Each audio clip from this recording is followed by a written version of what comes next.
একটা ছোট্ট বাচ্চা আজকে আমাদেরকে এটা একটা হৃদয় বিদারক ঘটনা। এই যে ব্যাটারি চালিত রিক্সাগুলো যেভাবে, সেটা শুধু ওইটাতে একটা রিস্কি রোড ছিল, এমনি নর্মাল রোডে তারা অ্যাক্সিডেন্ট করছে।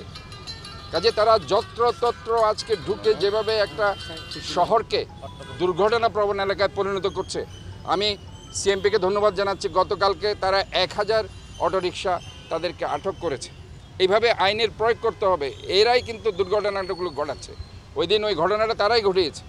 তারা যদি ওই বাচ্চার মা দিয়ে যদি বলতো না আমি এই পানির ভিতর দিয়ে আমি যাবো না, অথবা আই এম নট ইন্টারেস্টেড এখান দিয়ে যাও, তাহলে এই ঘটনাটা হতো না।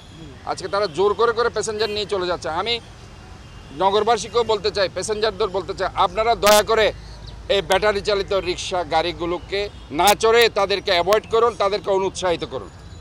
আপনারা যদি তাদেরকে অনুৎসাহিত করেন, দেখবেন এরা আর গাড়ি চালাবে না।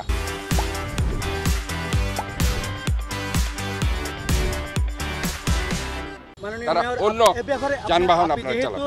ফিজিক্যালি যাতে, কারণ ওটাতে গাড়িতে চললে 1 বছর চললে একটা মানুষের মেরুদণ্ড থাকবে না, কারণ ওখানে কোনো স্প্রিং নেই, ওটা আনহাইজেনিক এবং অস্বাস্থ্যকর এই গাড়িগুলো। এটার ব্যাপারে আপনি তো বলছেন। এটার ব্যাপারে আমি তো অলরেডি বলেছি, শহরে কোনো গাড়ি চালানো যাবে না। এই জায়গায় আমরা আইনকে শক্ত করতে চাই, আইনকে প্রয়োগ করতে চাই, আইনকে আমরা ইমপ্লিমেন্ট করতে চাই। আমি সমস্ত পুলিশ কমিশনার সহ সমস্ত সেবা প্রদানকারী সংস্থাকে বলছি, এদেরকে অবশ্যই আইনের আওতায় আনতে হবে, না হয় শহরের দুর্ঘটনা বেড়ে যাবে। এবং আমি আরেকটা জিনিস আপনাদের বলতে চাই, চট্টগ্রামের 41 ওয়ার্ডের শুধু আমার সিটি কর্পোরেশনের কর্মকর্তা নয়, আমার দলীয় নেতা, যে কোনো নাগরিক যদি কোনো খোলা ডাস্টবিন, আপনার খোলা ডাস্টবিন দেখেন, সেটা আমাকে ইনফর্ম করবেন। কোনো খোলা ম্যানহোল দেখেন, কোনো জায়গায় স্ল্যাব নেই, এরকম দেখেন আমাদেরকে নোট করবেন, আমরা দ্রুত তার ব্যবস্থা নিব। এবং যেসব নালা এবং খালের পাশে সুরক্ষা নেই, কোনো ধরনের প্রিভেন্টিভ ওয়াল নেই, ইভেন কোনো ধরনের রিটেনিং ওয়াল নেই, আমাদেরকে জানাবেন। আমরা ইতিমধ্যে একটা টিম করে দিয়েছি। প্রত্যেকটা ওয়ার্ডে তারা ওয়ার্ড ভিত্তিক 10 জন করে তারা আমাদেরকে রিপোর্ট দিচ্ছে।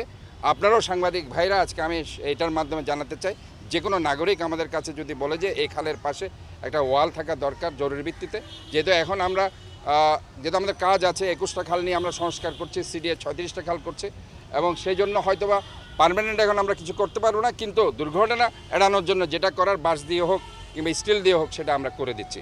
এবং আমি অলরেডি ওই দিন আপনারা দেখেছেন ঘটনার পরপর রাত 3টার মধ্যে সেখানে আমাদের সিটি কর্পোরেশন, আপনারা জানেন, বাঁশ দিয়ে একটা প্রিভেন্টিভ ওয়াল ছিল, কিন্তু কাজ করার জন্য সিডিএ যেহেতু হিজড়া খালটা করছে, কাজ করার জন্য তারা সেখানে খুলেছে। তো কাজেই এখন যে একটা কাজ চলছে বিভিন্নভাবে, আজকে দেখেন ঘটনা হয়েছে হিজড়াখালে, পাওয়া গেছে রাজাখালীতে আপনার চামড়া গুদামে, কি পরিমাণে ওইখানে কাজ করা হয়েছে দেখে এটা স্রোতের টান একসাথে চলে গেছে। যদি ওইখানে খাল খনন করা না হয়তো তাহলে ওইটা অতদূর যেত না। আজকে কাজগুলো চলছে। তা আমরা আসলে এই মৃত্যুর জন্য আমরা সবাই দায়ী। আমি আসলে এই দায় থেকে এড়াতে পারবো না, যাতে আর কোনো দুর্ঘটনা না হয়, আর কারো মার বুক খালি না হয়। আমরা সবাই মিলেই এটাকে চেষ্টা করতে হবে।